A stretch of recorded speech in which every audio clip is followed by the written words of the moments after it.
സർവകാലവും ഭഗവത് നാമങ്ങളെ ഉച്ചരിച്ചിരിപ്പു. എന്നാൽ തന്നെ ജന്മജന്മാന്തരാർജിതങ്ങളായിരിക്കുന്ന ദുരിതരാശികൾ യഥാവരെ സമ്പ്രദങ്ങളായി ചമയും എന്ന് നിശ്ചയമത്രയല്ലയോ ആകുന്നത്.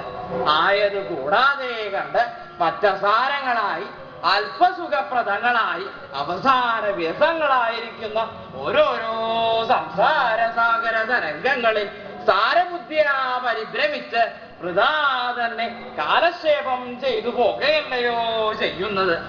അത് ഈ മനുഷ്യർക്ക് എത്ര കഷ്ടം. മനുഷ്യജന്മം എളുതായിട്ട് ലഭിക്കുന്ന ഒരു വസ്തുവാണെങ്കിൽ ആയതൊക്കവേയും കൊള്ളാം. സുഹൃത ദുഷ്കൃതങ്ങൾ തുല്യങ്ങളായിരിക്കുന്ന സമയത്തെങ്കിലേ മനുഷ്യജന്മം ലഭിപ്പൂ എന്ന ജന്മത്തെ ദൈവഗത്യാ ലഭിച്ച സമയത്തിങ്കൽ വ്യർത്ഥമാക്കി കളയാതെ കണ്ട് അവസരം വരുന്ന സമയത്തിങ്കൽ ഈശ്വര സേവ ചെയ്ത് പരമപുരുഷാർത്ഥമായിരിക്കുന്ന മോക്ഷത്തെ സാധിച്ചു കൊള്ളണം. ആയതിനു വേണം എല്ലാ ജനങ്ങളും എല്ലാ സമയത്തെങ്കിലും പ്രയത്നം ചെയ്യുവാൻ. ആയതത്രേ ഇവിടെ ജന്മസാഫല്യമാകുന്നത്. സാ ചന്ദ്രചൂടാ വയൽ അവണ്ണമെല്ലാം ഇരിക്കുന്ന ചന്ദ്രചൂടൻ ഭഗവാന്മാരെ രക്ഷിക്കണം രക്ഷിക്കണം.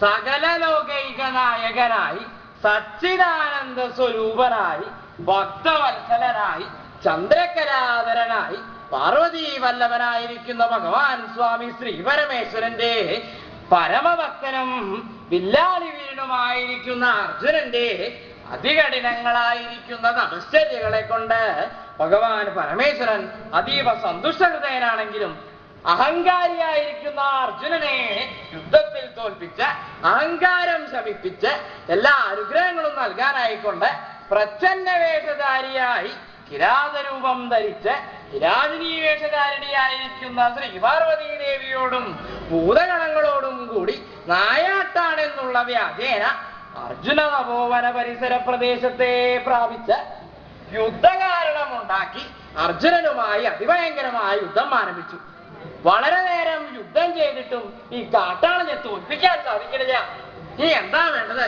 ഈ കാട്ടാളനെ തോൽപ്പിക്കാനായിട്ട് തന്റെ ദിവ്യാസ്ത്രങ്ങൾ തന്നെ എടുത്തു പ്രയോഗിക്കുക എന്ന് നിശ്ചയിച്ച് ആയതിനായിക്കൊണ്ട് ആരംഭിപ്പൂതം ചെയ്തു. ആയത് എപ്രകാരം ആകുന്നത് എന്ന് നാഗാസ്ത്രം വപുഷോ വിഭൂഷണമഭൂൽ അഗ്നേയമത്യുജ്വലം നിർവാണം സുരസിന്ധുപാദസി തദാപ്യത്യന്തരുഷ്ടോർജുന ഭൂഷാജാലഭുജംഗമൈഃ കബളിതം വായവ്യവസ്ത്രം പുനഃ സിക്തം യത്തു വിഷേണ തൽഖലു ശശി സദ്യസ്ത്രിഷേജാമൃതൈഃ. നാഗാസ്ത്രം അർജുനന്റെ ദിവ്യമായിരിക്കുന്ന നാഗാസ്ത്രം ഈ കാട്ടാളനെ തോൽപ്പിക്കാനായിട്ട് തന്റെ ഏത് ദിവ്യാസ്ത്രം പ്രയോഗിക്കുക എന്ന് ആലോചിച്ചപ്പോ നാഗാസ്ത്രം തന്നെ എടുത്ത് പ്രയോഗിക്കുക എന്ന് നിശ്ചയിച്ച് അർജുനൻ ഒരു ശരമെടുത്ത് നാഗാസ്ത്രമായിട്ട് അഭിമന്ത്രിച്ച് വലിച്ചങ്ങോട്ട് പ്രയോഗിച്ചു. അപ്പൊ എന്താ സംഭവിച്ചത്? അർജുനന് ദിവ്യമായിട്ടുള്ള ഒരു ശക്തിയുണ്ട്. എന്താ അത്? തന്റെ അത്ഭുതകരമായിട്ടുള്ള ശക്തി കൊണ്ട് ഒരസ്ത്രം എടുത്ത് പ്രയോഗിച്ചാൽ അത് ശത്രുവിന്റെ അടുത്തെത്തുമ്പോഴേക്കും 10,000 എണ്ണങ്ങളായിട്ട് അങ്ങോട്ട് മാറും. തന്റെ അത്ഭുതകരമായിട്ടുള്ള ശക്തി കൊണ്ട് ഒരു ശരം എടുത്ത് പ്രയോഗിച്ചപ്പോ നാഗാസ്ത്രം എടുത്ത് പ്രയോഗിച്ചപ്പോ അതിൽ നിന്ന് അനവധി സർപ്പങ്ങളാവുന്ന പൂന്ന് ചീച്ചി കൊണ്ട് ആ കാട്ടാളനെ ഇപ്പൊ കൊന്നെടുക്കുന്നുള്ള ഭാവത്തിൽ ഓരോരോ സർപ്പങ്ങൾ വന്നു. ഇതെന്താ വരവ്, എല്ലാം ചീറ്റയും കൊണ്ടാണ് ഇപ്പൊ ആ കാട്ടാളനെയും കാട്ടാളന്റെ കൂട്ടിലേക്ക് നശിപ്പിക്കാന്നുള്ള ഭാവത്തിലാ അങ്ങനെ വിഷത്തോട് കൂടിയ 50ഉം 10ഉം 100ഉം ഒക്കെ പണങ്ങളുള്ള ഉഗ്രവിഷധാരികളായിട്ടുള്ള സർപ്പങ്ങൾ അങ്ങോട്ട് പുറപ്പെട്ടു. അപ്പോ ഭഗവാൻ ഇത് കണ്ടു. ഓ, അർജുനൻ കണ്ണടച്ച് കൂടിയുണ്ടല്ലോ, എന്താവോ വിചാരം? ഓ, നാഗാസ്ത്രത്തിന്റെ പ്രയോഗമാണ്. വരട്ടെ വരട്ടെ, ഭഗവാൻ ഒരു കുസരം ഉണ്ടായില്ല. അതുകൊണ്ട് ഭഗവാൻ എന്തെങ്കിലും സംഭവിച്ചു എന്നാണെങ്കിൽ വപുഷോ വിഭൂഷണമഭൂൽ, അത് ഭഗവാന്റെ വപുസിനെ വിഭൂഷണമായി തീരുക ചെയ്യുന്നത്. നാഗങ്ങളൊക്കെ വരണ് കണ്ടപ്പോ ഭഗവാന് സന്തോഷമായി. ഓ, അർജുനൻ തനിക്ക് പുതിയ ആഭരണങ്ങൾ കൊടുത്തയച്ചിരിക്കുകയാണ്. എന്തായാലും കുറച്ചു കാലമായി ഭഗവാനും ആഭരണപ്രിയത്തോട് കുറവൊന്നുമില്ല. ആണുങ്ങളും പെണ്ണുങ്ങളെ പോലെ തന്നെ ഭഗവാനും ആഭരണത്തോട് നല്ല പ്രിയാണ്. ഈ നാഗങ്ങളൊക്കെ ചീറിപ്പാഞ്ഞുകൊണ്ട് രത്നങ്ങളൊക്കെ ഉള്ള നാഗങ്ങൾ വരണ കണ്ടപ്പോ ഭഗവാന് സന്തോഷമായി. അർജുനൻ തനിക്ക് പുതിയ ആഭരണങ്ങൾ കൊടുത്തേച്ചിരിക്കുകയാണ്. അങ്ങനെ ഏകദേശം നാഗങ്ങളൊക്കെ ഏകദേശം അടുത്തെത്താറായിട്ട് കണ്ടപ്പോ ഭഗവാനെ വേഗം ഒന്ന് കയറി സൂക്ഷിച്ചു നോക്കി. എന്താണോ, അല്ല ഇത് നമ്മുടെ സ്വാമിയാണല്ലോ, സ്വാമിയെ കൊല്ലാൻ വേണ്ടിയിട്ടാണോ കള്ളൻ നമ്മളെ ഇങ്ങോട്ട് പറഞ്ഞയച്ചേ? അറിഞ്ഞില്ല. എന്താണോ, മടിച്ചു നിൽക്കണ്ട, എന്തായാലും ഇതുവരെ വന്നതല്ലേ, ഇങ്ങോട്ട് മേല് കയറി കൂടുക. നീ അവിടെ മടിച്ചു നിൽക്കണ്ട. അവിടെ മടിച്ചു നിൽക്കണ്ട, അവിടെ സ്ഥലം ഇല്ലാച്ചാ ഇങ്ങോട്ട് കയറി കൂടുക. തലയിലും കയ്യിലും കാലിലും എവിടെ വെച്ചാ കയറി കൂടുക. നാഗങ്ങൾക്ക് വളരെയധികം സന്തോഷമായി. നമ്മുടെ ഭഗവാനെ സ്തുതിക്കാനായിട്ടുള്ള അവസരം കൈവന്നിരിക്കുകയാണ്. ഭഗവാനും അതിലേറെ സന്തോഷമായി. അർജുനൻ തനിക്ക് പുതിയ ആഭരണങ്ങൾ കൊടുത്തയച്ചിരിക്കുകയാണ്. ആ നാഗങ്ങളെല്ലാം കൂടി ഭഗവാന്റെ ശരീരത്തിലേക്ക് അങ്ങോട്ട് കയറി തുടങ്ങി. ഭഗവാന്റെ കണ്ണിലും മൂക്കിലും വായയിലും ഭഗവാന്റെ തലയിലും കാലിലുമൊക്കെ ആയിട്ട് ആഭരണങ്ങള് രത്നങ്ങൾ എന്ന കണക്ക് ആ നാഗങ്ങൾ അങ്ങോട്ട് കയറി തുടങ്ങി. അപ്പൊ അർജുനൻ അങ്ങനെ നോക്കി, നാഗങ്ങളെല്ലാം ചീറിപ്പാഞ്ഞു പോകുന്നുണ്ട്. ഇപ്പൊ അവന്റെ കഥ കഴിയും. അല്ല, ഇതിപ്പോ എന്താ ഉണ്ടായത്? എല്ലാം കൂടി ആ ഭാഗത്തേക്ക് കയറി കൂടുണ്ടല്ലോ. ആ നാഗങ്ങളെയൊക്കെ അവൻ മരിക്കാന്ന് തോന്നല്. അവൻ കാട്ടാളനല്ലേ, ഈ കാട്ടുജന്തുക്കളൊക്കെ മരിക്കാനുള്ള വിദ്യ അവന്റെ കയ്യിലുണ്ടാവും. അതാ സംഭവിച്ചത്. എന്തായാലും അബദ്ധായി. അത്യന്തരുഷ്ടോർജുന, അർജുനൻ അത്യന്തം കോപിഷ്ഠനായി. താൻ ആ ഭഗവാനെ താൻ ആ കാട്ടാളനെ നശിപ്പിക്കാൻ വേണ്ടി വിട്ട അസ്ത്രങ്ങളാണ്, കാട്ടാളനെ നശിപ്പിക്കാൻ വേണ്ടി വിട്ട നാഗങ്ങളാണ് അവന്റെ ശരീരത്തിൽ കയറി കൂടിയിട്ടുള്ളത്. അവൻ ഏതോ പാമ്പുടിയനാണെന്ന് തോന്നുന്നു. ഇപ്പൊ നാട്ടിലൊക്കെ കാണാറില്ലേ, ചില പാമ്പുകളെ പിടിക്കുക, കളിപ്പിക്കുക, അവയെ കൊണ്ടു നടക്കുക, കൂടയിലാക്കുക, ഇത്തരത്തിൽ പെട്ടുള്ള ഒരാളാണെന്ന് തോന്നുന്നു. നാഗാസ്ത്രം വെറുതെ, നമ്മുടെ കാട്ടാളക്കുടിയാ, നീ എന്റെ നാഗാസ്ത്രം വെറുതേക്കില്ലേ? ഇതുകൊണ്ടൊന്നും ഞാൻ അറിയില്ല. നിന്റെ കൂട്ടരെയൊക്കെ നശിപ്പിക്കാതെ ഞാനിവിടുന്ന് നീങ്ങില്ല. ഇനിയിപ്പൊ ഏത് അസ്ത്ര പ്രയോഗിക്കാന്ന് അർജുനൻ ഒന്നിങ്ങനെ ആലോചിച്ചു. എന്നാ പിന്നെ ഇവന്റെ കൂട്ടരെയൊക്കെ കത്തിച്ച് ഭസ്മാക്കുക എന്ന് നിശ്ചയിച്ച് അഗ്രേയവസ്ത്രം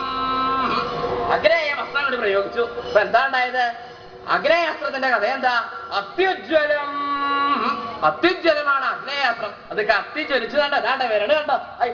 ഇപ്പൊ ഭഗവാനെ അങ്ങോട്ട് നിൽക്കാന്നുള്ള ഭാവത്തിലാണ് വരണം. അഗ്നേയാസ്ത്രം അങ്ങോട്ട് പുറപ്പെട്ടു. അപ്പൊ നാല് ഭാഗത്തുനിന്ന് കാട്ടുതീ അങ്ങോട്ട് പറന്നു പിടിച്ച് ആ കാട്ടാളനെയും കാട്ടാളിന്റെ കൂട്ടാരി ഇപ്പൊ നശിപ്പിച്ച് ഭസ്മാക്കാന്നുള്ള ഭാവത്തിന് ആ കാട്ടുതീ അങ്ങോട്ട് പുറപ്പെട്ടു. അപ്പൊ ഭഗവാൻ ഇങ്ങനെ നോക്കി. ഓ, നാഗാസ്ത്രത്തിന്റെ പ്രയോഗം കഴിഞ്ഞു. എന്റെ ഭാവം കണ്ടു കഴിഞ്ഞാ ഇനി അങ്ങോട്ട് പ്രയോഗം ഇല്ലാന്ന് തോന്നണു. ഇല്ല അങ്ങോട്ട് നോക്ക. ആഗ്രഹയാസ്ത്രത്തിന്റെ പ്രയോഗമാണ്. എന്തായാലും കൊള്ളാം. ഭഗവാൻ ഒരു കുശലം ഉണ്ടായില്ല. ആഗ്രഹയാസ്ത്രം പ്രയോഗിച്ചപ്പോ ഭഗവാൻ എന്തെങ്കിലും സംഭവിച്ചോ? ഭഗവാൻ ഭസ്മാണെങ്കിൽ നിർവാണം, അത് നിർവാണത്തെ പ്രാപിച്ചു. അതങ്ങനെ കെട്ടു. ആഗ്രഹയാസ്ത്രം കേടേ അതെവിടെ കെട്ടത് എന്നാണെങ്കിൽ സുരസിന്ധുവിന്റെ പാദസിലാണ് കെട്ടത്. സ്വർഗംഗയുടെ ജലത്തിലാണ് കെട്ടത്. ഈ ആഗ്രഹയാസ്ത്രത്തിന്റെ വരവ് ഭഗവാന്റെ ശിരസിലിരിക്കുന്ന ഗംഗാഭവതി കണ്ടു. ഓ, ആഗ്രഹയാസ്ത്രത്തിന്റെ വരവാണ്. എന്താ കത്തിച്ചൊലിച്ചിട്ടുള്ള വരവ്! താനിവിടെ ഇരിക്കുമ്പോ ഭഗവാൻ ഒരു അഗ്നിബാധ എന്താണെന്ന് കാണണല്ലോ. ആഗ്രഹയാസ്ത്രം വന്നതാണ്. ഗംഗാഭവതി ആ തിരമാലകളെ അങ്ങോട്ട് ഉയർത്തി. ആഗ്രഹയാസ്ത്രം വന്നതും ആ തിരമാലകളെ അങ്ങോട്ട് പെട്ട് ഇശികളും അങ്ങോട്ട് കെട്ടു. ഇതൊരു ശബ്ദം കേട്ടുല്ലോ. എന്റെ ആഗ്രഹയാസ്ത്രം അങ്ങോട്ട് എത്തിയില്ലേ? തന്റെ അമോഘമായിട്ടുള്ള ആഗ്രഹയാസ്ത്രം കെടു. ഇപ്പൊ എന്താ ഉണ്ടായി? ഇവന്റെ കയ്യിൽ തീയിലെടുത്താനുള്ള വിദ്യകളെ കണ്ടെന്ന് തോന്നുന്നു. ആഗ്രഹയാസ്ത്രം വെറുതേക്കില്ലോ. അപ്പൊ മായാവി തന്നെ പല വിദ്യകളും ഉണ്ട്. എന്തായാലും അത്യന്തരുഷ്ടോർജുന, അർജുനൻ അത്യന്തം കോപിഷ്ഠനായി.